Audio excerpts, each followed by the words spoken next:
Solar geoengineering is a controversial proposed strategy to block sunlight from reaching Earth in order to slow down climate change. One of the leading geoengineering ideas involves adding reflective particles to the stratosphere. But before humanity makes any more big changes to our atmosphere, it would probably be a good idea to try to understand it. At least, that's the idea behind a recent National Oceanic and Atmospheric Administration mission involving a retrofitted bomber aircraft from the 1950s. On March 27, NOAA concluded the first leg of its SABRE, Stratospheric Aerosol Processes, Budget, and Radiative Effects project. Through the mission, the agency aims to make a dent in the dearth of data we have on Earth's stratosphere, in hopes of resolving some big lingering mysteries. For one, federal researchers want to get a better idea of how much rocket launches alter the stratosphere. Another question: what proportion of what's floating around up there comes from meteorites? How are worsening wildfires changing things? Then, there's an even bigger, overarching puzzle. NOAA is trying to find out, one way or the other, if deeply controversial proposals to geoengineer the atmosphere are a good idea or not. SABRE is happening because we want to have a baseline of the stratosphere, Gregory Frost, a NOAA atmospheric and climate scientist and program manager, told Gizmodo in a March phone call. The last time there was a large, federally funded campaign to assess the upper atmosphere was about 20 years ago, Frost explained.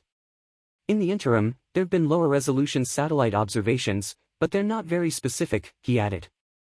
It's been a long time, so we wanted to go back. Technology is improved and our instruments are a lot better. We're able to measure things we couldn't measure before. The basics of the SABRE mission: NOAA flies a high-altitude, retrofitted vintage warplane equipped with all sorts of test instruments through the stratosphere at different latitudes.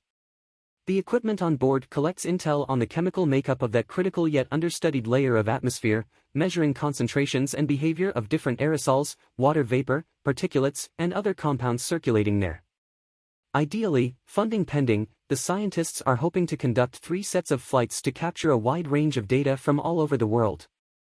The stratosphere isn't uniform globally. It changes elevations depending on where you are.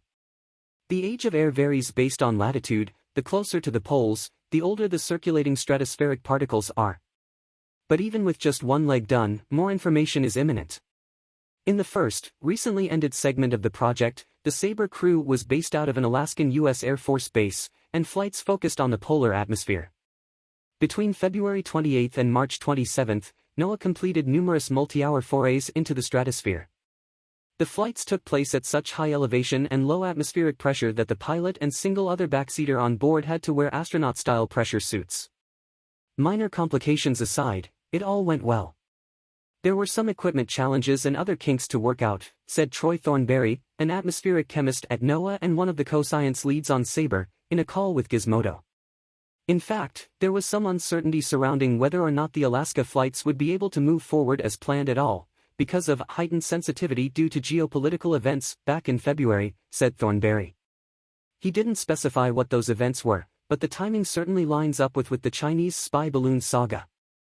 Nevertheless, the SABRE plane gathered what scientists were hoping to get: mountains of data on the stratosphere.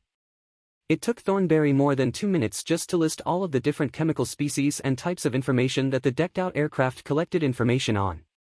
Using all these new measurements, NOAA researchers will try to figure out what different compounds are doing up there. The ultimate goal: apply these findings to geoengineering, which hinges on the idea that injecting certain aerosols in the upper atmosphere could minimize some of the worst impacts of climate change. The situation with climate is becoming increasingly dire, said Frost. We need to reduce greenhouse gas emissions, he emphasized. But holding on to climate stability might also require removing carbon from the atmosphere or adding reflective compounds into the atmosphere to lower Earth's temperature. To NOAA and NASA, which collaborated on SABRE, solar geoengineering isn't a far-flung sci-fi idea, it's an increasingly likely tool for forestalling climate catastrophe. Yet all of the present models about, say, injecting sulfur aerosols into the stratosphere, are lacking real-world atmospheric data, Frost said. If that were to happen, we want to better understand what the implications would be. If the world decides to start adding aerosols, we want to know how things are going to change. Upon looking at the preliminary results, some new information is already apparent, Thornberry said. That question about meteorites, It seems like the answer is, yes, lots of the particles in the polar stratosphere have celestial origins. Who knew? The old air above Alaska and the Arctic appears to be full of chemical signatures from space bits. Other atmospheric intelligence is also on the way. Months from now, when all of the SABRE data has been cleaned up, processed, and made publicly available, researchers worldwide will be able to truth many of their past atmospheric predictions and start making better ones. The answers to the enigma of our stratosphere are officially in the works. And a new level of clarity on how we can or should strive to change the atmosphere is forthcoming. Thank you for watching the video to the end. Please, if you love our video, click the like button, give us a thumb up, subscribe, share and drop a comment on the video you like to see next.